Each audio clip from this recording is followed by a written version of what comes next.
What's up, everybody? Welcome to your weekend review for the week of Monday, August 1st, 2022. And oh, what a week it was. Monday opened up pretty flat. Bonds were flat in the overnight session and opened up being down 2 basis points before rallying a little bit and ending the day up 13 basis points. Stocks were flat all day, opened up down 12 points and ended the day down 11.66. Central bankers are really driving home the message that higher interest rates are needed to bring inflation under control, and that is the biggest risk going on right now, even more so than a recession. The dollar also fell against its group of 10 peers on Monday. We also got some drops in oil prices. Oil declined after a poor Chinese economic outlook. West Texas Intermediate crude dropped below $96 a barrel after sinking almost 7% in July for the first back-to-back loss since late 2020. The manufacturing economy decelerated in July according to the ISM index. New orders and production declined. From the report, we found out that the month-over-month decline of 18.5 percentage points is the fourth largest decline on record. So it shows that our economy is starting to shrink, so hopefully inflation will come down with it. MBS are in the lower end of the range set up here by the 50-day moving average, which is at 101.582, and then a Fibonacci line at 102.214. If we can get a run up and break through that 102.214 line, there's some good room to run to pick up some extra price increase. Trading today was all based off of what the Fed said last week about future moves being driven by data. August is kicking off in the same vein with the big drop in manufacturing index, making people feel like the inflation has peaked. We also got the news that in pop culture for us old heads out there, that yesterday was the official birth date of the George Jetson character from the Jetsons cartoon. Tuesday was a rough day on the bond market all the way around. Rough open for the markets in general, actually. MBS were down 31 basis points fast. The S&P was down 22 points. On the bond market, the investors are still trying to predict the Fed's next moves. And the equity markets were concerned about Chinese retaliation over Nancy Pelosi's very expensive trip to Taiwan. CoreLogic reported that home prices rose by 0.6% in June, which is 18.3% year over year. It's down from 20.2% in May, though it's still a very strong number. Everybody needs to remember that deceleration is not depreciation. Job openings fell by 600,000 in June, according to the JOLTS report. Most of the decrease came in retail. Overall, the report shows that the labor market is beginning to cool off. There has been a lot of press lately about foreclosures. Yes, they are up 150% versus the first half of 2021, though we need to keep in mind that there were legal restrictions against them at that point. They are still down 50% versus pre-COVID levels, so let's keep that in mind. The 10-year was battling a critical level of 2.58 all day. It opened below that mark before going up rapidly. MBS are retreating towards the 50-day average all day. Treasury yields jumped on Tuesday as Federal Reserve policymakers made comments that indicated they are not even close to slowing down on rate increases on the Fed funds rate. Like we said, it opened up down 31 basis points. You can kind of see the tracking all day. They were quickly down 50 basis points to 52. By 11 a.m. Western time, they were down 77 before ending the day down 81 basis points. Rough day. Yes, the Federal Reserve is closing up the QE4 circus and leaving private investors to absorb the new mortgage bond supply. The thing to keep in mind, though, is that it is a decent time to do it. Issuance is way down, so hopefully there is some slack in the market for appetite for bonds because we are not doing as many loans. There are not as many MBSs going to market. So the Federal Reserve selling the old ones, hopefully the supply and demand works out, because if we were still trying to sell as many MBSs as last year while the Federal Reserve is selling off their balance sheet, that would be a big problem. Also on Tuesday, the FTC slapped Opendoor with a much-due $62 million fine for misleading customers. The FTC found that, in fact, most people who sold their homes to Opendoor made less money than they would if they sold it on a regular basis.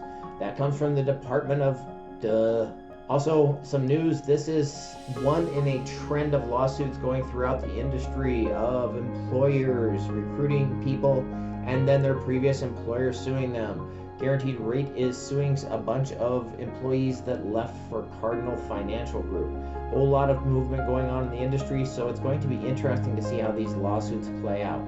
We also got a post from our sponsor at WellThatMakesSense.com. It's all about the 4 states of consciousness, how the pineal gland plays into that. So if you want to become supernatural, listen to what Dr. Joe Dispenza has to say in our blog post over at WellThatMakesSense.com. Which brought us into Wednesday. Another bad open for bonds, was down 33 basis points early. Those stocks were strong with a 40-point increase right out the gate. However, the day turned around pretty crazy. We had a lot of the Fed speak, we had some more Fed speak, and the Fed officials are basically saying they are not close to done fighting inflation, and they are going all in on inflation. So we started the day down 33 basis points, but we ended up being up 39, so quite a giant turnaround. You can see on the graphs that we're battling several different technical levels here. We got an interesting phenomenon happening here where the 25-day moving average, the 50-day moving average are converging together on the, you guessed it, 100.603 line. Man, that thing has been a strong, bold line for a couple of months now. So it bounced off of that line and then came back up and actually went up to the other moving average. I can't even see it on the graph. But yeah, all in all, we ended up being up 39 basis points on the day, which is a heck of a rally. We got some ISM numbers today, which shows that services have rebounded much better than expected. The services index was at 56.7 on expectations of 53. Prices paid came in at 72.3 versus 80.1.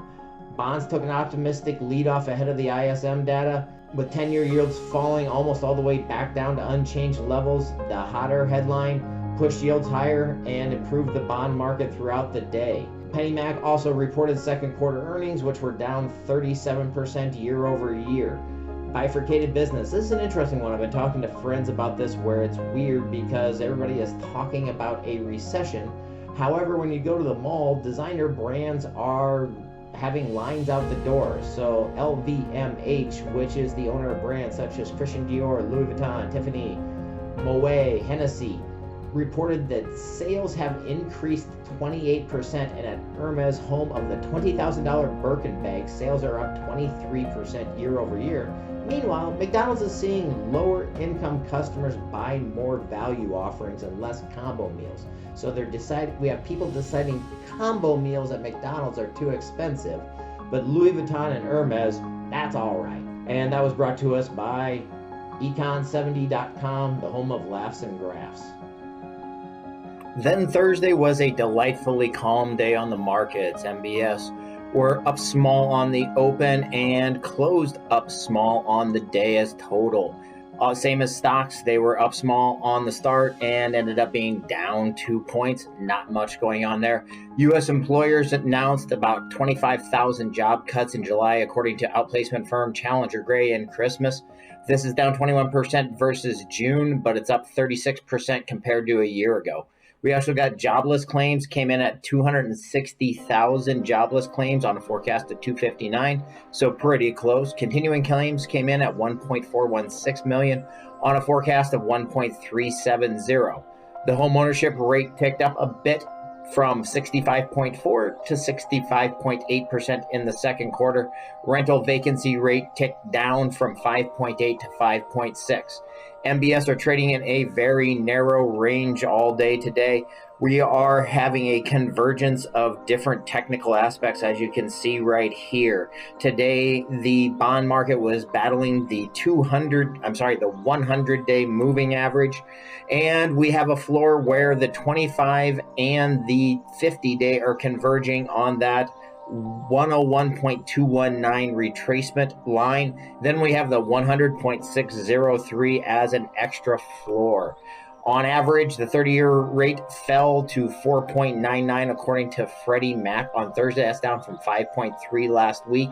First time being below 5 in quite a while. We also got a spot from our sponsor at WellThatMakesSense.com. This is another in the series from Becoming Supernatural by Joe Dispenza. So if you want some notes on how to become supernatural, check out www.WellThatMakesSense.com.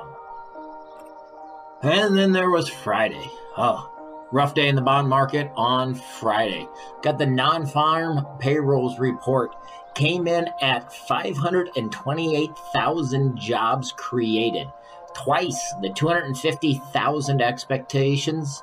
Plus, we got positive revisions, pretty significant ones to both May and June, which this is really brutal for the bond market. And for those of us in mortgages and watching rates, though I guess it's good to keep in perspective that this is good for the economy and our neighbors and everybody as a whole, though it's pretty tough for us working in businesses impacted by the bond market. The household survey showed 179,000 jobs created, and the labor force decreased by 36,000. The U6 all-in unemployment rate remained steady at 6.7%.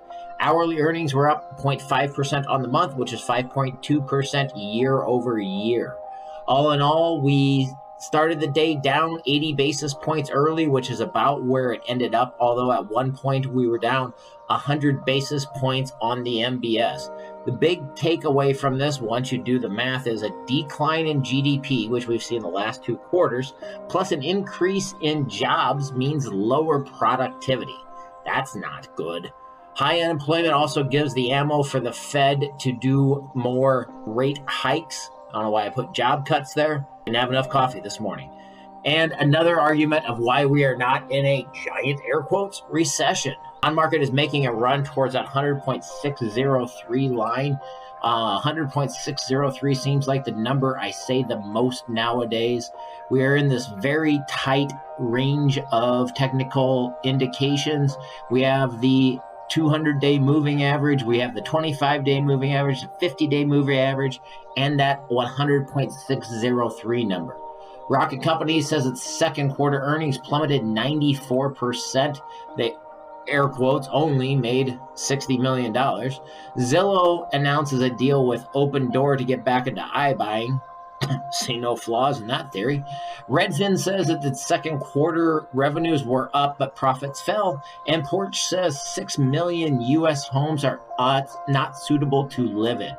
Rough times in the mortgage business, but it's good to hear about people that are making money. This is an odd one. You didn't expect me to talk about Mr. Beast. Mr. Beast celebrated hitting 100 million subscribers on his YouTube channel by giving one of his subscribers a free private island. If you want an unusual source of inspiration, go on the internet, go on Spotify, and listen to the interview Mr. Beast. Yes, I know it's a weird name, but it's a name he gave himself when he was 12 when he started doing YouTube videos. He's now 23 or 24, makes tens of millions of dollars a year, and reinvests almost all of it back into his business. He actually spent $4 million making a real-life version of Squid Games to make one video on his YouTube channel. $4 million for one video, but that video has more views than Netflix has subscribers. It's oddly inspirational. I loved the interview. Check it out. Next week, we got a volatile one coming up. We might be able to calm down a little bit early in the week, but when Wednesday rolls around, we get CPI numbers, we get a 10-year note auction, we get continuing claims as well as core producer prices on Thursday. And then Friday, we get inflation outlook. Though by the time Friday rolls around, we have CPI, core CPI, PPI, 30-year bond auction, 10-year bond auction. I think we have a pretty good handle on what things are going to be looking like. So enjoy a good weekend. Next week is going to be volatile, and check out our sponsors and our influences. Have a great day.